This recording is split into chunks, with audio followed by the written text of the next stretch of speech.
You can really get yourself into a lot of trouble as a seller if you cross the line and do one of these things that we'll be talking about today, whether intentionally or unintentionally. My name is Jamin Goecker. I'm a realtor in South Central Alaska with Keller Williams, and my mission is to help you to build an intentional and significant legacy for yourself and your family by coaching you in real estate. And today, what we're going to be talking about are the 4 big things that you need to really avoid in order to make sure that you avoid getting into trouble either after the closing or during the transaction of your property. So before we get started though, do make sure you give this video a like. If you haven't done so already, do subscribe, and let's go and jump into today's video. The first big thing you need to avoid if you are trying to avoid getting into any kind of trouble as a seller here in Alaska is to avoid any fair housing violations. Now, this sounds really intuitive, and this sounds like something we all get, we all understand, but there's some little nuances here that can trip people up. For instance, if you have any negative feelings towards anyone of any of the protected classes, including race, gender, sexual orientation, all this stuff, then that's obviously a problem. But if you cut any slack or give any favors for one person versus another just because of one of those reasons, that also is a violation. So, our goal is to make sure you stay out of trouble. We keep you, away from liability and having, any ghosts of real estate transactions past coming back to get you. So, for that reason, I usually say let's try not even to know any of this stuff about the buyer going into it. So if something does come up later, then truthfully, we can just say, hey, we had zero idea. So that would be the first one. The second big thing that I see sellers do occasionally, accidentally, or intentionally in this case is what it would be, is intentionally not disclosing something. So no house is going to be perfect, and all buyers know that. If they don't, then they're probably not going to be buyers for very long, because they're not going to be able to ever find anything that's going to work for them. But we have to be really, really careful when it comes to certain properties and making sure that you're disclosing absolutely everything that you know about the property. And sometimes there's going to be that urge of just saying, oh, if they know about this, they're going to get spooked and they're going to run away. Not very likely. Everyone, as long as it just says, hey, such and such was taken care of, or if it's not taken care of, then to make sure the property is priced accordingly. If you're just trying to pull the wool over somebody's eye and let them find out about it afterwards, they're probably going to come back later and they're probably going to sue you. They're going to have great grounds to do it.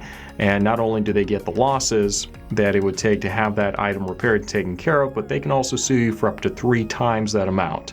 So do make sure that you disclose everything that you possibly know about the property to avoid any kind of issues that you could run into.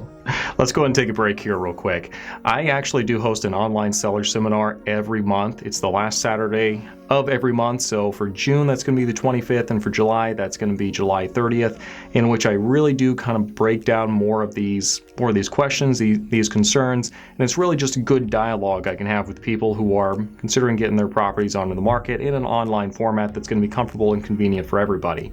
So if that's something that you're interested in, by all means, do make sure you check out the link in the description section down below so you can go ahead and RSVP for the upcoming event that's applicable for you. And yeah, make sure you do check that out. And if you want a copy of my free seller's guide, make sure you reach out to me on my website, and make sure you put seller guide in the description so I know what to send you. Now, let's go and finish today's video. Now, the other way that I see sellers really kind of get themselves into trouble is starting out by pricing their property too high. Now, this is really kind of tricky to figure out in a market like what we're in right now, where things are starting to shift a little bit, or maybe not even shift, just starting to decelerate a little bit, starting to break a little bit. So it's not as breakneck pace as what we had before, but that is starting too high and then staying at that certain price for too long of a period of time. If we do that, then what's going to happen is buyers can see it very easily because they all have Zillow, they all have all these other apps. They can compare these properties side by side, and they can see what's overpriced and what's not.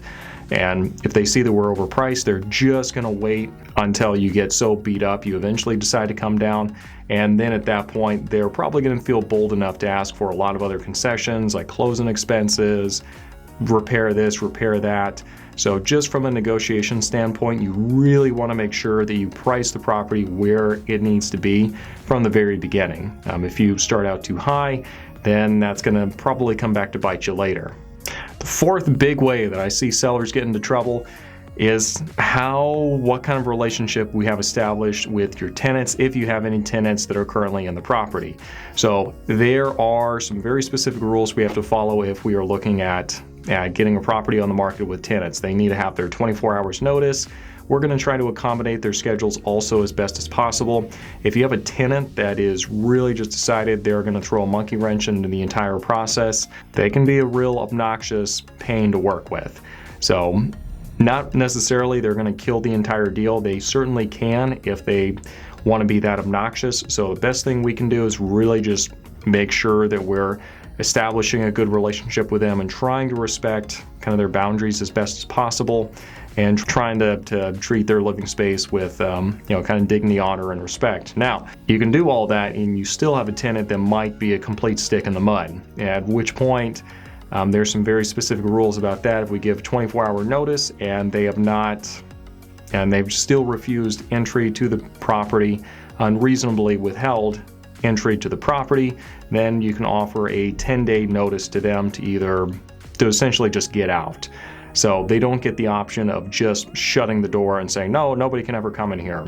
No, that's not how it works. Alaska Landlord-Tenant Act does not give that right to tenants. But once we've gotten to that point, a lot of stuff is broken down, and that's not where we want to be, and it can turn into kind of an ugly situation.